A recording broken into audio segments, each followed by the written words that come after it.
Selamat pagi, salam sejahtera untuk kita semua. Kita kembali ke mata kuliah pemrograman web bisnis lanjutan, di mana mata kuliah ini merupakan lanjutan dari pemrograman web bisnis 1 yang kita pelajarin di semester 6. Nah, sebelum kita masuk ke pembahasan pertemuan 1, kita review dulu apa sih yang kita pelajarin di web bisnis lanjutan ini. Nah, kita buka slide yang pertemuan 1. Nah, apa sih yang kita pelajarin di web bisnis lanjutan dan apa sih yang kita pelajarin di web bisnis 1 di semester 6? Jadi untuk suatu proses bisnis di suatu instansi atau perusahaan biasanya itu diakses oleh beberapa user gitu ya. Jadi ada yang bagian adminnya atau administrator. Jadi contoh kasusnya kita membuat website untuk e-commerce. Jadi ada website untuk adminnya atau manajemen, itu kita bilangnya back end-nya. Kemudian ada website yang kita pelajarin bagian front end-nya atau dikhususkan untuk konsumen. Jadi ketika kita melakukan pemrograman web gitu ya, kita buatnya itu berdasarkan beberapa sudut pandang. Jadi kalau di semester 6 pada mata kuliah pemrograman web bisnis 1 itu kita menggunakan sudut pandang manajemen. Jadi kita membuat website untuk back end-nya. Jadi kita bisa CRUD gitu ya. Bisa create, read, update, sama delete. Jadi kita bisa nambah data, bisa edit, bisa hapus, dan bisa update gitu ya, atau tampil gitu ya. Kemudian untuk bagian front end-nya itu dari segi konsumen. Jadi bagaimana sih cara konsumen dalam mengakses web, kemudian bagaimana dia melakukan pemesanan produk untuk website e-commerce. Nah, itu yang harus kita pikirkan di web bisnis lanjutan ini.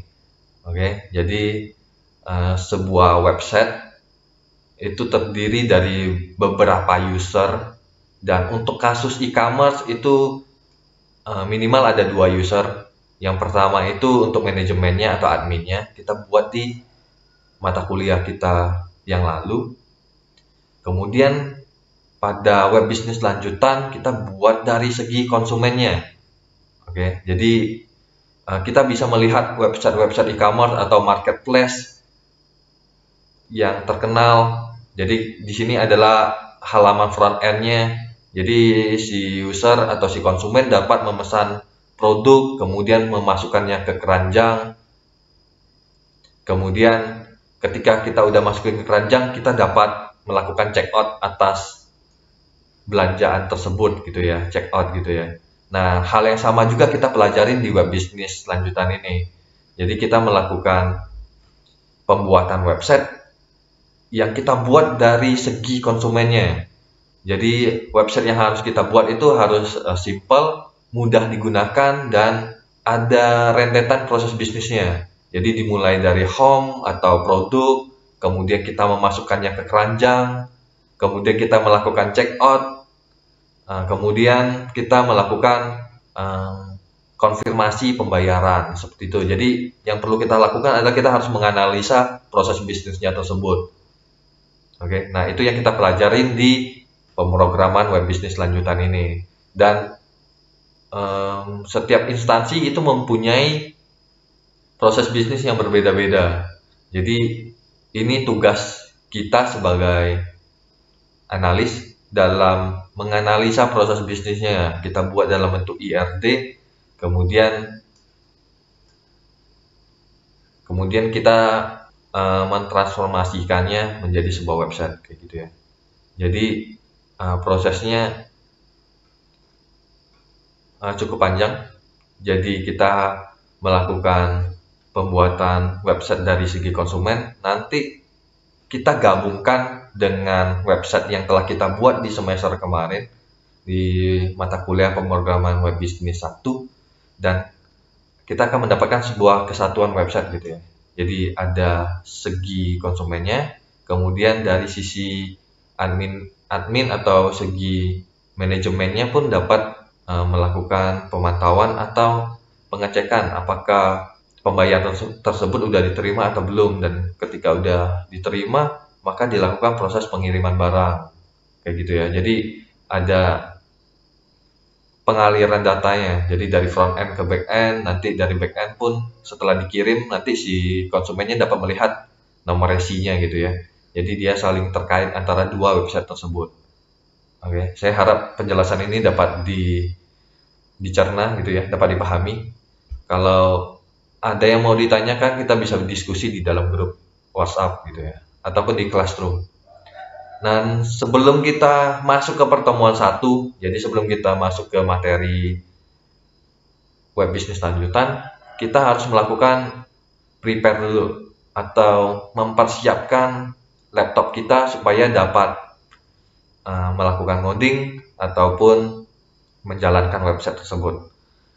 Di Classroom saya telah mengepost gitu ya materi, kemudian tools serta penjelasannya. Untuk materi dan tools itu kita download terlebih dahulu. Jadi dibuka aja linknya. Ketika kita buka, nah kita download loh. Jadi kita bisa blok semuanya. Nah, kemudian kita download. Jadi klik kanan aja. Nah, download ya. Dan ketika kalian udah selesai mendownloadnya, letakkan di D. Kemudian buat satu folder yang namanya pemrograman web bisnis lanjutan. Jadi jangan ditaruh di C, di dokumen ataupun di tempat yang kalian nggak tahu ada di mana gitu ya. Usahakan ditempatkan di satu folder aja ya, ataupun digabungkan di satu folder yang namanya kuliah gitu ya. Kuliah itu ada semester-semesternya. Jadi di semester 7 kita buat satu folder lagi untuk mata kuliah pemrograman web bisnis lanjutan. Oke, nah kalau udah selesai kita download, ini hanya satu kali aja kita lakukan. Jadi kita melakukan instalasi XAMPP-nya.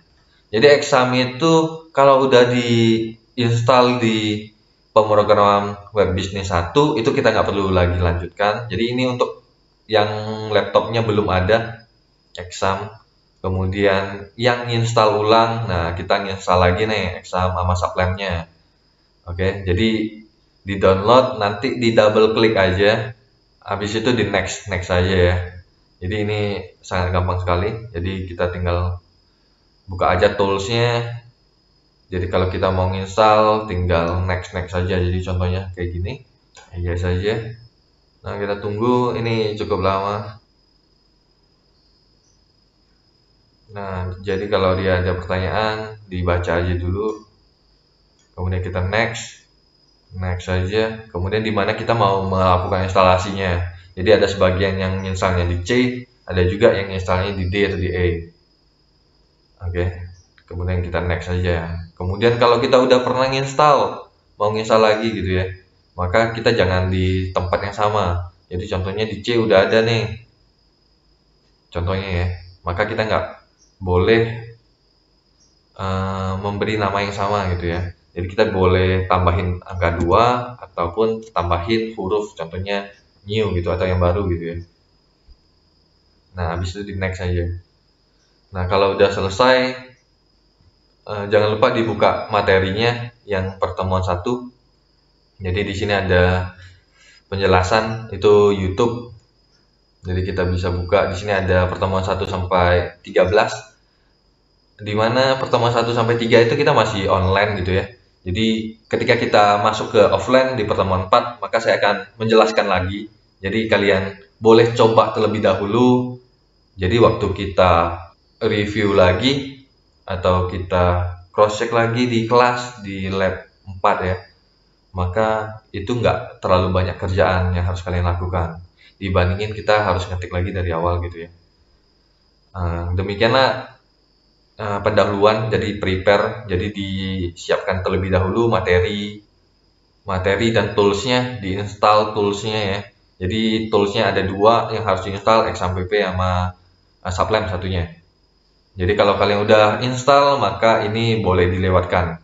Nah, kalau udah diinstal, kalian boleh baca terlebih dahulu pertemuan 1, jadi kalian bisa mengerti gitu ya.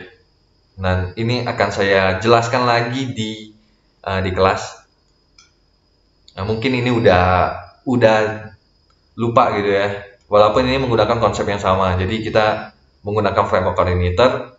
Jadi ini sama persis dengan yang ada di di back end gitu ya, di pemrograman web bisnis 1. Jadi kita masih menggunakan controller, ada model, ada view gitu. Oke, jadi controller itu untuk ngolah datanya, model untuk handle data atau database, kemudian view itu untuk menampilkan datanya atau hal yang akan ditampilkan. Kayak gitu ya. Nah, demikianlah video prepare-nya kita sebelum kita masuk ke pertemuan 1.